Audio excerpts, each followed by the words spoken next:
how happy is the blameless vessel's lot. The world forgetting by the world forgot. Eternal sunshine of a spotless mind. Each prayer accepted, and each wish resigned. Is there any risk of brain damage? Well, technically speaking, the procedure is brain damage, but it's on a par with a night of heavy drinking. Nothing you'll miss. What won't I miss? It's time for a little something. I forget. My notes say I'm Professor Robert E.G. Black, and it's time to discuss Eternal Sunshine of the Spotless Mind, but they're erasing me and I have no memory of any of this. I'll just read this as is, I guess. Long pause. Really long pause. We're starting with a poem. What is this, Annihilation Minute? Am I right? This albatross cannot take flight. Its wings have been broken. Its heart ripped from its chest. But it dreams of returning to a happier sky. An old familiar rhythm still beats beneath its breast. This albatross cannot take flight. Its eyes have been blinded. Its feet chained to the pier. But it dreams of a sky that may never have been. A future without any fear. This albatross cannot take flight. Its hope has faded. Its will bent at the wrong angle. Where dreams should have gone, and reality's true direction somewhere in shadows are tangled. This albatross cannot take flight. Its wings it has allowed to be broken. Its heart coaxed from its chest. But it dreams of a happier sky, while listening to an old, comfortable rhythm from deep within its breast. Well, that's sad. That's gloomy. Ooh, and the same guy that wrote these notes wrote that. A little self-indulgent, don't you think? Maybe just use, published... The Mansion of Forgetting by Nicholas Samaras. The marble floor was cold and had dark veins coursing. Through a blue-skinned evening, we found ourselves here. The purity of amnesia in a new house. Which way now? I bump into my old body. What had I told you? Suffused with moonlight cast the warping of window panes across the manor floor. Elongated bars. We would discern the furniture of impermanent things.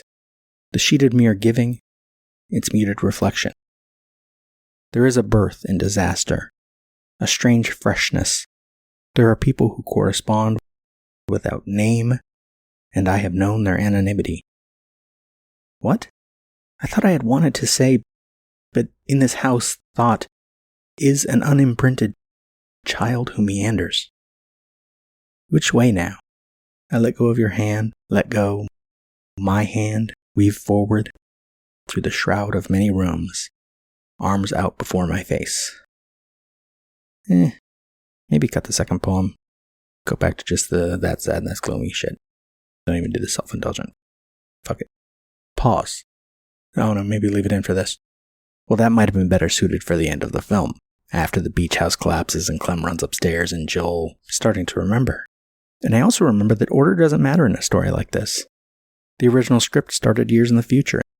In the shooting script, Joel and Clem won't go to the Frozen Charles until much later. And in Joel's head right now, nothing is orderly, nothing makes sense. It's all heartbreak and pain, and I'm glad there's no Carmen and barely any Naomi, because for us in the audience, we don't need too many side quests. Carmen, by the way, is the receptionist at Joel's work. She's unimportant. For the story. For the people in her life, of course, she might be everything that matters. But the movie doesn't need her. Naomi, since you might not remember her name, is Joel's ex.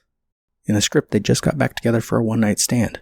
The night before Joel meets Clem again, which doesn't make sense to me because that would be the night he had his memories erased. Which, maybe that was part of the self-destruction. Also, in the script, Naomi was working at their shared apartment, so she couldn't go to the beach party when Joel meets Clem the first time. And when Joel got home from being at Clem's apartment, he called Naomi before he called Clem. The best stuff in her deleted scenes is all the shots of Joel's apartment and so many more skulls and skeletons in his decor than we really get to see in the film, because Joel is an artist, but he's a shut-down, probably doesn't show his art to anybody kind of artist. Bullied as a kid and maybe conflating getting caught masturbating to getting caught reading comics, he's interested in death, the end of things. That he and Clem can make a game of pretending to murder one another is everything you need to know about how well they relate. And the corner of the apartment where Naomi sits typing away is strangely empty of decoration, like her space and Joel's space are entirely separate even though they occupy the same location. Naomi was played by Ellen Pompeo, who'd been in a few things already but was about to star in Grey's Anatomy. One of the earliest memories that gets erased, which would have been late in the film, of course, is Joel talking to Naomi in the park about how they are unhappy. Exterior, park, day. Joel and Naomi sit on a concrete wall. She's eating. He's picking at his food. And the park is such a wonderful place for this conversation, if it weren't for all the other people, mostly framed as couples, a few groups of 3, going about their lives. Maybe some of them are trying to end their relationships as well, or trying to start them. There are so many extras in this scene, or given the way this film was made, so many bystanders, that every aspect of life is probably represented. The old man with the broom and the dustpan, maybe he's close to dying. Maybe that younger man with the bicycle is talking to his doctor on the cell phone. Cancer. Or his girlfriend and she's pregnant. Or his best friend from high school who was in the city this weekend and wants to hang out. Maybe that guy in the red jacket is worried about his friend who just got deployed in Iraq, wondering why that war isn't over already when they caught Hussein 2 months ago now. Maybe that guy wearing a takya is worried about government surveillance of the mosque he frequents. Maybe those 2 young women across the way are friends and they both want to be more, but they don't know how to take that next step. Maybe that boy in the blue shirt is planning a robbery. Maybe that guy with the dog is out there in the park because he's trying to spend more time outside because his husband is leaving him, or they just adopted a kid and the responsibility is too much, or he's been having trouble sleeping and thought that some sunlight would do him some good. That old man sitting right by Joel and reading the paper. Maybe he just signed obituary for someone he used to know. Maybe it's heartbreaking. Maybe it feels like the universe finally doing something right. It's a public space filled with people. Anything and everything is happening all at once. And Joel is being his usual introverted mumblecore self. And things with Naomi are not the bright and happy relationship he imagined, and then he went to the beach and she stayed home and he met a woman with bright orange hoodie and green hair, and her name is Magical, and she was immediately intimate and casual and friendly, and she would compliment his dour serenity and maybe make him feel more alive than all those skulls that decorate far too many shelves in his apartment. But it isn't his apartment, is it? He lives there with Naomi. And their relationship is as dead as he feels inside some days. Naomi. So what's going on, Joel? Joel. He hesitates. The angle changes to show more of the crowd. I don't know. The angle changes to focus on just Naomi and Joel. A few people on benches far behind them are out of focus. This is the couple's moment. We've been, sort of unhappy with each other, and the camera looks past Joel at Naomi and the crowd past her. It's Joel versus the world in this angle, and he's losing. Naomi. Don't say we when you mean you. Back to the both of them, from the front. Joel. I think maybe we're both so used to operating at this level that, how can one person be unhappy? If one person is unhappy, both have to be. She's already closed up her food container, grabs her purse, and gets up. Don't they? Naomi. Bullshit. Who is it? You met someone. She's not wrong. But she also joked about him getting laid when he left at the beach party, and it didn't feel much like a joke. She starts to walk away. He gets up quickly to follow. Joel. No. I just need some space, maybe. Cut to moments later, the 2 of them walking. The public space is their space now. It's the moment of truth. Naomi. The thing is, whatever it is you think you have with this chick, once the thrill wears off, you're still Joel with the same problems. She's not wrong, but also the film has better ways of making the same point. We don't need to get to know the ex and lament for this relationship. Now they are framed from behind, that plastic sheet between them so Joel is clear and the moment is going away, Naomi walking away. Joel. It's not somebody else. Beat. It's not. She keeps walking. Joel looks around like he can see the blurriness. Cut to a park bench. The city behind it is blurry. Joel sits down, looking around at this blurry space. In voiceover, he says, I hate myself. And the camera moves in and even he becomes blurry, and it would have been a strange transition because from there the film would have gone to the bookstore for Joel to ask Clem out. In the film we get to that scene from Mary and Stan in the street outside Joel's apartment. She just found out her memory had been erased, and you sandwich that between Naomi and Joel asking Clem out, and Joel's coming off more like the monster Mierzwiak is. Erasing each other, that's fair play. But the other people you erase from your life, and they're left to live with it. We don't need reminders of that as we're coming into the end of the film, in the wake of the devastation that is Mary's revelation might not flow so satisfactorily into Clem and Joel deciding to try again. The film needs less cannon fodder, not more. But anyway, we're on the insert shot of the lacuna card as minute 26 begins. Dear Mr. and Mrs. Eakin, Clementine Krasinski has had Joel Barish erased from her memory. Please never mention their relationship to her again. Thank you. Lacuna Inc., 210 East Grand Street, New York, New York. We hear the soon-to-be familiar erasure sound, the crackly one, not the beep, as Clementine's name disappears from the card. Cut to Joel. Joel. What is it? Rob, off-screen. I don't know.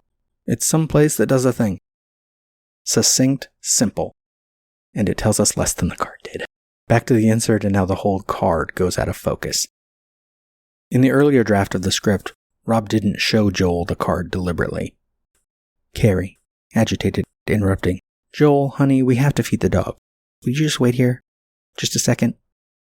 Joel nods, confused, as Rob and Carrie leave the room and close the door behind them. Joel hears a hushed argument ensue in the hall. He notices the dog asleep on the floor. He grabs a magazine off the coffee table, flips through it distractedly as he paces, puts it down, picks up another. A subscription card falls to the floor. He picks it up and is about to shove it back in the magazine when he sees it is not a subscription card at all. It reads, Clementine Krasinski has had Joel Barish erased from her memory. Please never mention their relationship to her again. Thank you.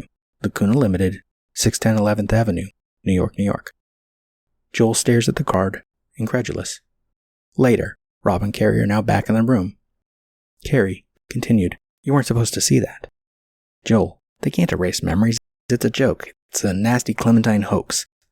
Carrie, Sweetie, we called the company. Joel just stands there. Close-up of a vague dictionary page. Voiceover. Lacuna, noun, a blank, a missing portion, especially in a manuscript. Interior, Joel's apartment, night. Joel is on the phone, pacing. Carrie's voice. You can't tell her, Joel. They explained that, like waking a sleepwalker. It might have a devastating effect. And we get the drive that we got under the opening titles. Interior, Joel's car, night. Joel drives past a vague local landmark. Carrie's voice. Think about it. To be told you lived an existence of which you have no recollection? Joel's voice. But what am I supposed to do? Carrie's voice. Move on, sweetie. Joel's voice. How can I? How can I move on when I know I'm the only one to carry this love we had? How do I do that? A little incel energy there that this film does not need. Then we get the shot that started the opening titles bit. Interior, car, night. Joel in his parked car next to a fence surrounding a drive-in movie closed for the season. He weeps. The windows fog up until the outside is completely obscured. Then it's mostly what we get in the film.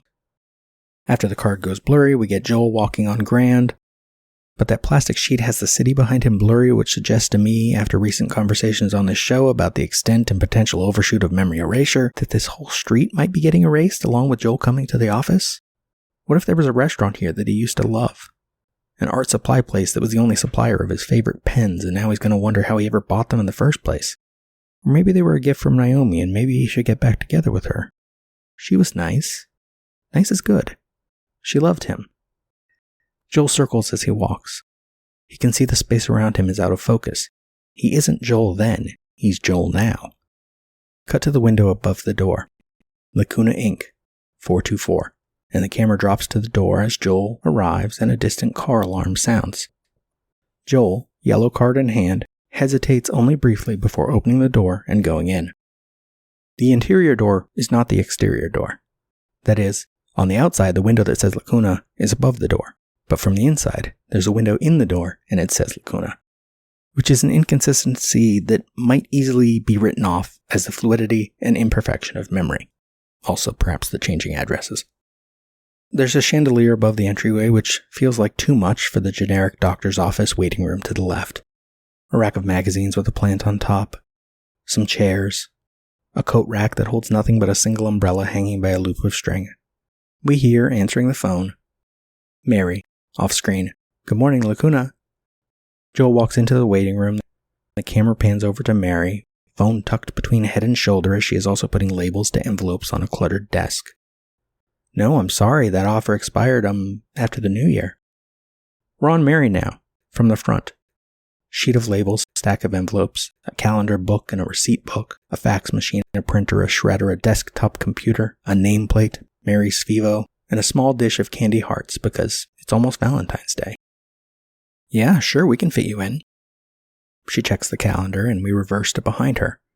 Camera rises past a tissue box, a couple of red roses that look fake, a guy sitting on a couch in the waiting room and filling out a form on a clipboard, to Joel, waiting for Mary's call to end. How about on the 5th? That's a Wednesday. All right, great.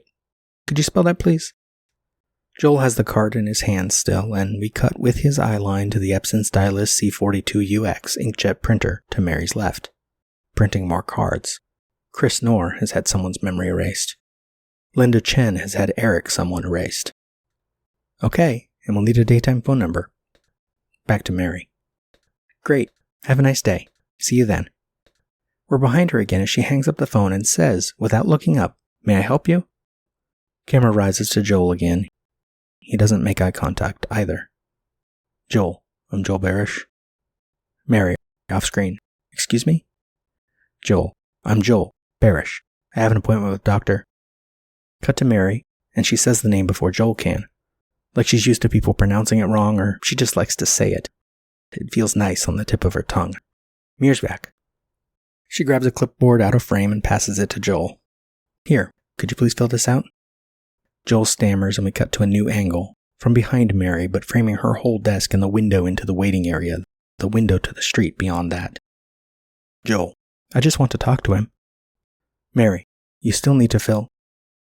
Lacuna needs to protect their intellectual property and the privacy of their clients, of course. Plus, if he's already filled out his paperwork, answered some personal questions for sure, Joel may be a little more pliable once he gets past the waiting room. But that's for next minute. Thank you for listening.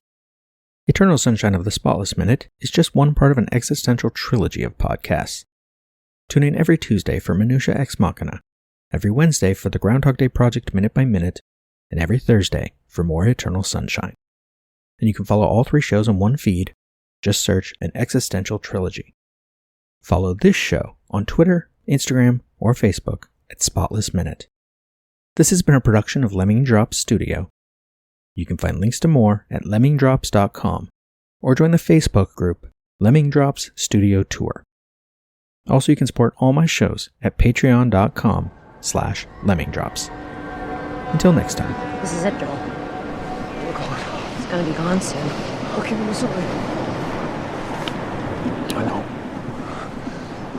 What do we do? Look, we're going off. Enjoy it. Can you hear me? I don't